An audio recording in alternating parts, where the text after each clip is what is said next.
Hello বন্ধুরা, welcome to my channel মেঘলা আকাশ। আজ আমি বানাবো পাট শাক ভাজা। পাট শাক ভাজা বানানোর জন্য এই পাট শাকগুলো প্রথমে কেটে নিয়েছি। একদিন রেখে দিয়েছিলাম বলে পাট শাকগুলো একটুখানি কালো কালো হয়ে গিয়েছে, তো কেটে নিয়েছি। কেটে ভালো করে ধুয়ে নিয়েছি। তারপরে কড়াইয়ের মধ্যে সরষের তেল দিয়ে দিয়েছি। সরষের তেলটা গরম হয়ে যাওয়ার পরে এই একটা শুকনো লঙ্কা ছিঁড়ে দিয়ে দিয়েছি। তো বন্ধুরা, আপনারা পাট শাক খাওয়া পছন্দ করেন কি করেন না তা অবশ্যই কমেন্টে জানাবেন। আর আপনারা বাড়িতে কীভাবে পাট শাক ভাজা করেন সেটাও জানাবেন। তারপরে শুকনো লঙ্কা ভাজা হয়ে যাওয়ার পরে এর মধ্যে দিয়ে দিয়েছি পেঁয়াজ কুচি। আপনারা চাইলে এর মধ্যে রসুন দিতে পারেন, তো আমি এখানে রসুন দিইনি, আমি পেঁয়াজ কুচি দিয়েছি। পেঁয়াজটা একটু বেশিই দিয়েছি। শাকের মধ্যে যে কোনো শাকের মধ্যে পেঁয়াজ একটু বেশি করে দিলে খেতে ভালো লাগে আরও বেশি। তো আমি এখানে পেঁয়াজটা ভাজা করছি। এই পেঁয়াজটা কিন্তু আমি খুব কড়া করে ভাজবো না, এমনি হালকা অল্প ভাজা হয়ে যাবে সেরকম করেই আমি ভাজছি।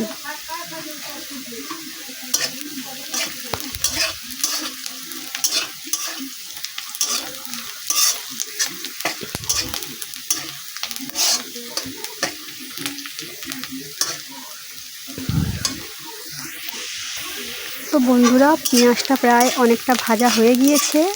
এরপরে এর মধ্যে দিয়ে দেবো পাট শাক কুচি। এই পাট শাকটা একদিন রেখে দিয়েছিলাম বলে একটু শুকিয়ে গিয়েছে আর কালো কালো হয়ে গিয়েছে বন্ধুরা। তো আমি পাট শাকটা বেছে বেছে নিয়ে কেটে নিয়েছি। আমার মা পাট শাকটা কেটে দিয়েছে। তো এই যে এই সাইডে দেখা যাচ্ছে কালো মতো, এটি পাট শাক শুকিয়ে গিয়েছে। এই শুকানো পাট শাকটা এখন ফেলে দেবো।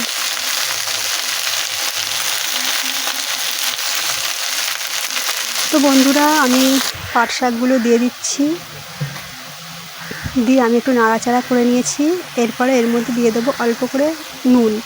পাট শাক যতই বেশি হোক না কেন, ওর মধ্যে কিন্তু অল্প করেই নুন দিতে হয়। যদি বেশি নুন দিয়ে ফেলেন তাহলে কিন্তু পরে শাক তো চুপসে যাবে একদম। অনেক শাক থাকলে শাকটা ভাজতে ভাজতে জল শুকিয়ে গেলে শাকটাও অল্প কমে যাবে, তখন ওই বেশি নুনটা কিন্তু আমাদের তেতো লাগবে শাক ভাজাতে। সেই কারণে শাক যতই বেশি হোক না কেন ওর মধ্যে কিন্তু লবণ অল্প করেই দিতে হয়। তো বন্ধুরা, দেখেছেন আপনারা কতটা শাক কড়ার মধ্যে দিয়েছিলাম, আর এখন শাকের জল উঠে কতটা একটুখানি হয়ে গিয়েছে। এই শাকে আমি দিয়ে দিয়েছিলাম হলুদের গুঁড়ো, দিয়ে আমি ভালো করে নাড়াচাড়া করে নিয়ে এইরকমভাবে খুন্তি দিয়ে ভালো করে চেপে দেবো। খুন্তিটা ভালো করে এরকমভাবে চেপে দেবো, যাতে শাকে থেকে আরও জল বেরিয়ে যায় আর শাকটা খুব ভালো মতো সিদ্ধও হয়ে যায়। এখন আমি শাক ভাজা ঢাকা দিয়ে দেবো।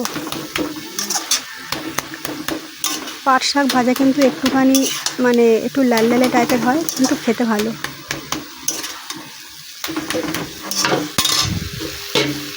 তাই পাট শাকটা ঢাকা দিয়ে দেবো এবারে।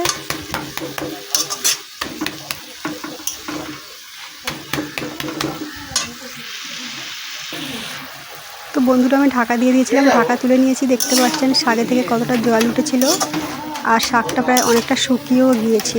শাকের জলটা অনেকটা শুকিয়েও গিয়েছে। এরপরে আমি আরেকটু ভালো করে নাড়াচাড়া করে নেব।